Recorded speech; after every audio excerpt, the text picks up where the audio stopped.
365 성경 읽기 새 한글 성경. 오늘 읽으실 성경은 사사기 12장부터 14장까지입니다. 사사기 12장, 에브라임 사람들과 싸우다. 불려나온 에브라임 사람들이 북쪽으로 건너가 이따에게 따졌다. 암몬 사람들에게로 건너가 쳐들어가면서 왜 우리는 함께 가자고 부르지 않았소? 당신의 집을 당신과 같이 불태워 버리겠소? 입다가 그들에게 말했다. 나는 내 백성과 함께 암몬 사람들과 격렬하게 다투고 있었던 사람입니다. 그때 내가 여러분을 불러 모으려 했는데 여러분은 그들의 손에서 나를 구해주지 않았지요. 여러분이 나를 구해내주지 않는 것을 보고 나는 목숨을 걸고 암몬 사람들에게로 건너갔어요. 그랬더니 여호와께서 그들을 내 손에 넘겨주셨지요. 그런데 왜 여러분은 오늘 나에게로 올라와서 나와 싸우려는 것인가요? 입다는 길라 사람들을 다 모아서 에브라임과 싸웠다. 길라 사람들이 에브라임을 쳐 부수었다. 에브라임 사람들이 이렇게 말했기 때문이다.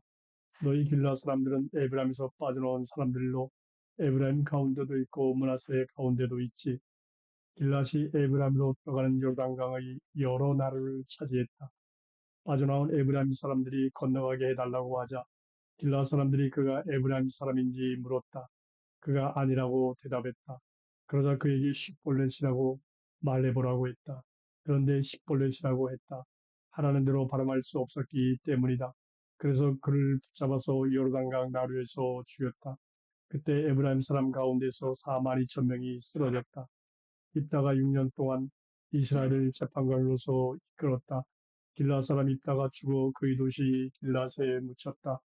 입산이 이스라엘을 이끌다. 그 뒤에 이스라엘을 재판관으로서 이끈 사람은 익산인데 그는 베들레헴 출신이었다. 그에게는 30명의 아들이 있었다. 30명의 딸은 밖으로 시집 보냈다. 아들들을 위해서는 30명의 여자를 밖에서 데려왔다.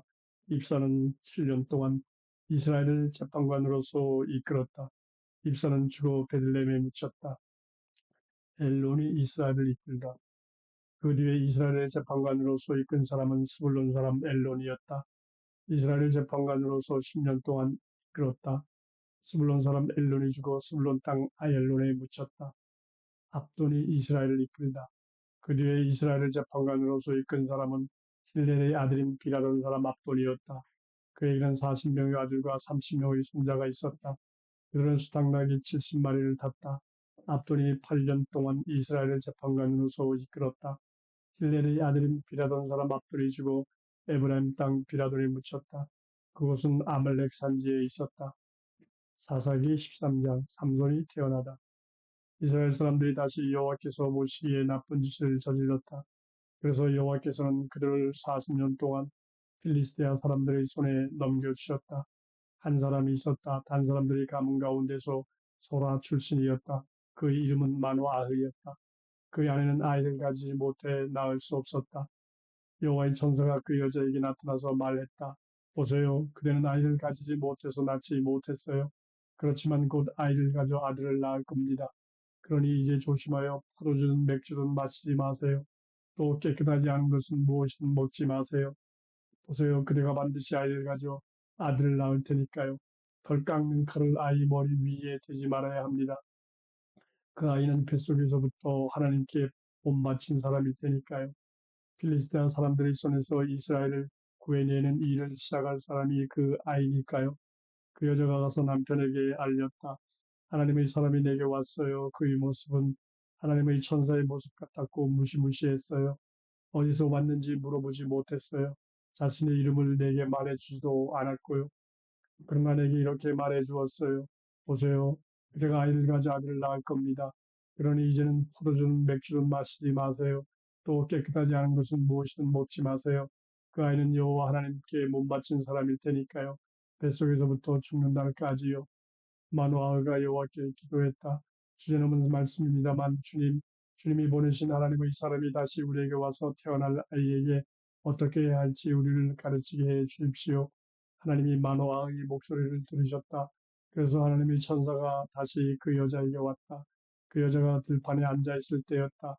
남편 마노아는 함께 있지 않았다. 그 여자는 후다닥 남편에게 달려가서 알렸다. 보세요, 그 사람이 나타났어요. 그날 나에게 왔던 그 사람이여. 마노아가 일어나서 아내를 따라갔다. 그 사람에게 가서 물었다. 이 여자에게 말씀하신 분이 선생님이신가요? 그 사람이 그렇다고 대답했다. 마노아가 또 말했다. 이제는 선생님이 해주신 말씀대로 이루어지기 바랍니다. 이 아이가 따라야 할 바른 길과 이 아이가 해야 할 일이 무엇인가요? 여호와의 천사가 마노아에게 대답했다. 내가 하지 말라고 그대의 아내에게 일러준 것은 무엇이든 그 여자가 하지 않도록 조심해야 합니다. 포도나무에서 나오는 것은 무엇이든 먹지 말고요. 포도주든 맥주든 마시지 말고 깨끗하지 않은 것은 무엇이든 먹지 말고요. 그대의 아내에게 내가 명령한 것은 무엇이든 지켜야 합니다. 마노아가 여호와의 천사에게 부탁했다. 조금 더 머물러 주시지요. 우리가 선생님에게 어린 염소 요리를 차려 드리겠습니다. 여호와의 천사가 마노아에게 대답했다. 그대의 말을 따라 내가 조금 더 머물더라도 그대가 차려준 음식을 먹지 않을 겁니다. 그대가 다 태우는 재물을 장만한다면 그 재물은 여호와께 바쳐야 합니다. 마노아는 그가 여호와의 천사인 것을 알지 못했기 때문이다. 마노아가 여호와의 천사에게 물었다. 선생님의 성함은 무엇입니까? 선생님이 해주신 말씀이 이루어지면 우리가 선생님을 받들어 모시겠습니다. 여호와의 천사가 그에게 대답했다. 무슨 까닭으로 나 이름을 묻는 겁니까? 내 이름은 너무 신비롭지요.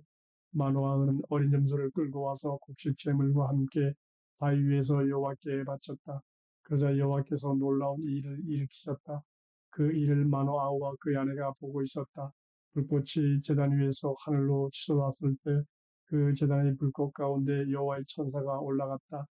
마노아와 그의 아내는 보고 있다가 얼굴을 땅에 대고 엎드렸다. 여호와의 천사가 마노아와 그의 아내에게 다시는 나타나지 않았다.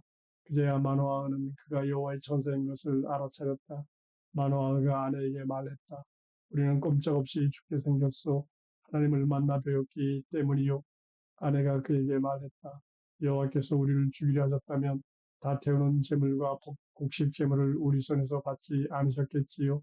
이 모든 것을 지금 우리에게 보여주지도 않으셨겠지요. 지금 이런 말씀을 우리에게 들려주지도 않으셨을 것이고요. 그 여자가 아들을 낳아서 아이 이름을 삼손이라고 지어 불렀다. 그 아이가 자라났고 여호와께서는 그에게 복을 내리셨다. 여호와의 영이 삼손을 몰아내기 시작하셨다. 소라와 에사올 사이에 있는 마한의 땅에서였다. 사사기 14장. 삼손이 딥나에서 소란을 피우다. 삼손이 딥나로 내려가서 딥나에서 한 여자를 보았다. 필리스테아 사람들의 딸들 가운데 한 사람이었다. 삼손은 올라와서 자기 아버지와 어머니에게 말씀드렸다. 한 여자를 딥나에서 보았어요. 필리스테아 사람들의 딸들 가운데 한 사람이었어요. 이제 그를 데려와서 제 아내로 맞이하도록 해주세요. 삼손의 아버지와 어머니가 그에게 말했다. 내 아버지 집안의 딸이나 내 모든 백성 가운데 여자가 없다는 것이냐? 그래서 할례받지 않은 필리스티아 사람들 가운데서 아내를 맞이하는 것이냐? 삼손이 아버지에게 대답했다. 그 여자를 저에게 데려와 주세요. 그 여자야말로 저희 눈에 드는 사람이니까요. 그의 아버지와 어머니는 이 일이 여호와에서 비롯된 줄 알지 못했다. 여호와께서는 필리스티아 사람들에게서 트집거리를 찾고 계셨던 것이다. 그때는 필리스테아 사람들이 이스라엘을 다스리고 있었다. 삼손은 아버지와 어머니를 모시고 딥나로 내려갔고 그들은 딥나의 포도밭 지역에 이르렀다. 그런데 거기 젊은 사자가 으르렁거리며 삼손을 맞이하는 것이 아닌가. 그때 여호와의 영이 삼손 안으로 밀고 들어가셨다. 그러자 그는 어린 염소를 잡아 찢듯이 젊은 사자를 잡아 찢었다. 그의 손에는 아무것도 없었다. 삼손은 자신이 어떻게 있는지 아버지와 어머니에게 알려드리지 않았다. 그렇지만 내려가서 그 여자에게는 말해 주었다. 그 여자가 삼손에게 맞는 사람으로 보였던 것이다. 얼마 지나서 삼손은 그 여자를 아내로 맞아들이려고 다시 그리로 갔다. 길에서 벗어나 사자의 사체를 찾아보았다. 그런데 죽은 사자의 몸 안에 벌떼가 들어있고 꿀도 있는 것이 아닌가. 삼손은 꿀을 꺼내어 손바닥에 바르고는 걸어가면서 먹었다. 그러고는 아버지와 어머니에게 가서 드리자 그들도 먹었다. 그렇지만 죽은 사자의 몸에서 꿀을 꺼내왔다고는 아버지와 어머니에게 알려드리지 않았다. 삼손의 아버지가 그 여자에게 내려갔고 삼손은 거기서 잔치를 베풀었다. 젊은이들이 그렇게 하곤 했기 때문이다. 삼손을 보자 사람들이 들러리설 친구 30명을 데려다 주어 그와 함께 있게 했다. 삼손이 그들에게 말했다. 그대들에게 수수께끼를 내어보겠네. 잔치하는 7일 동안 그대들이 그 수수께끼를 알아맞히면 30벌의 리넨 셔츠와 나들이 옷을 주겠네. 그대들이 알아맞히지 못하면 리넨 셔츠 30벌과 30벌의 나들이 옷을 나에게 주어야 하네. 그들이 삼손에게 대답했다. 수수께끼를 내보게나 우리가 들어볼 테니. 삼손이 그들에게 말했다. 먹는 것에서 먹을 거리가 나왔고 강한 것에서 달콤한 것이 나왔네. 그들은 3일이 지나도록 그 수수께끼를 풀지 못했다. 일곱 번째 날이 되자 그들이 삼손의 아내를 위협했다. 네 남편을 끄어서 우리가 그 수수께끼를 알아맞히게 해라. 그렇지 않으면 너와 너희 아버지 집을 불태워 버릴 테다. 우리 것을 빼앗으려고 너희가 우리를 부른 것이 아니냐? 그렇지 않느냐? 삼손의 아내는 남편의 가슴에 얼굴을 파묻은 채 울며 말했다. 당신은 나를 미워하기만 해요. 나를 사랑하지 않아요. 내 백성에게 수수께끼를 내고는 나에게조차 이야기해 주지 않았어요. 삼손이 아내에게 말했다. 보세요. 나의 아버지와 어머니에게도 이야기해 드리지 않았어요. 당신에게 이야기해 줄 수 없어요. 그들의 잔치가 있었던 7일 동안 그 여자는 삼손의 가슴에 얼굴을 파묻은 채 울었다. 일곱 번째 날이 되자 삼손이 아내에게 이야기해 주었다. 아내가 삼손을 물고 늘어졌기 때문이다. 삼손의 아내는 자신의 백성에게 수수께끼를 알아맞히게 해 주었다. 그 도시 사람들이 삼손에게 말했다. 일곱 번째 날 해가 지기 전이었다.